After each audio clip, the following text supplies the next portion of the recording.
Good morning, ladies and gentlemen, and welcome to the Super Ad Review. Today we'll be going over what happened on the Super Ad Sunday to give you an overlook of just what happened. at&t started off with a fail, but tried to recover with these. A little bit of love and a little bit of yeah.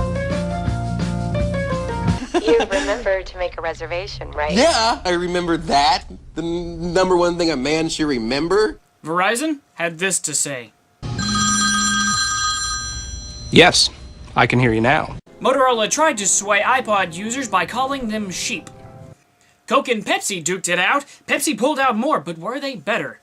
Pepsi rolled out with two couples, one on a diet and the other with a one-track mind, and a single nerd who had a torpedo cooler. Coke shook things up with a high-powered CGI, but since their budget was blown there, they took a little bit turn for the simplistic with the next one. Doritos decided to start off creepy, but then show the healing powers of Doritos, followed up by a super pug. Eminem decided to make a couple of appearances. I need some hot chicks. Second, we film at my house, so I ain't gotta go anywhere. Moving on, Bridgestone pumped out a couple of gems with the reply all uh-oh, and a reminder, look after the wild, and the wild just may look after you. CareerBuilders.com tried to enter the race, but found themselves stuck between a rock and a hard place. Between another car and another car. You notice maybe you clipped me a little bit there? Home Away said they could do a better job, but just ended up throwing a creepy baby at you. Skechers decided to go sexy and enlist Kim Kardashian into the mix and spice it up. Speaking of sexy, Joan Rivers will be the new GoDaddy.com girl. She will be doing .co. But then GoDaddy decided to take it a step further by insinuating the girls were wearing ridiculous costumes. Speaking of insinuating, that must have been an awesome nap. Did you see her? She was all giddy. A nap. I could really use a nap right now. McDonald's and Wendy's entered the field. McDonald's sent out the Bears, and Wendy's just gave you a slap in the face. That sounds good. A few stayed faithful for the Super Ad run. E-Trade kept the baby in front and center, but was backed up by a tailor and a cat. Mayhem went in alone and decided to go at a slower pace. Was it the right move?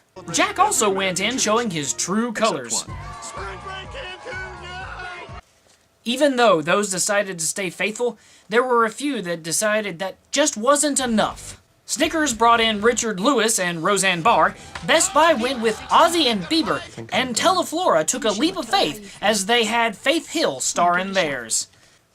CarMax and Cars.com felt the need to go super or bust. CarMax wanted to send you down memory lane with old sayings and full-service gas stations, and Cars.com wanted you to learn from other people's mistakes and then give you some talking cars to look at.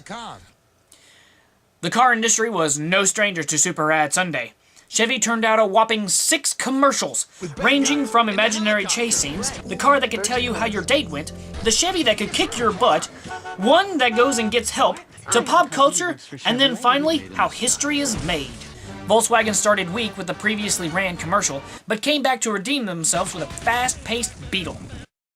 Hyundai went a different route in asking us to suspend disbelief about compact cars, asking what if, and then wanting us to snap out of it. Kia tells us not to buy a Kia because it's just gonna get stolen anyway. Suzuki weathered the elements, while many wanted us to cram stuff in the boot. Audi makes a break for it and tells us you can find luxury in unexpected places. Mercedes just wanted an excuse to use P. Diddy. BMW wanted you to think about the environment and how it makes sense. And last, but definitely not least in this Super Ad Review, because we all know they contributed a lot to the Super Sunday, for sports fans and commercial viewers, beer. Stella Artois went with a jazzy, classy feel. Bud Light started big with product placement, then made a quick pass to parodying the home makeover shows and finishing up with Butler Dogs. Budweiser's rebuttal?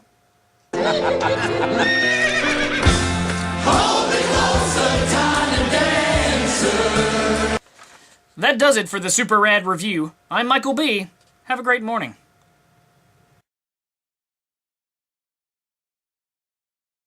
I know what you're thinking. I left out some commercials. And you're right. I did this because I felt like they weren't really that much of an impact on the super ad day.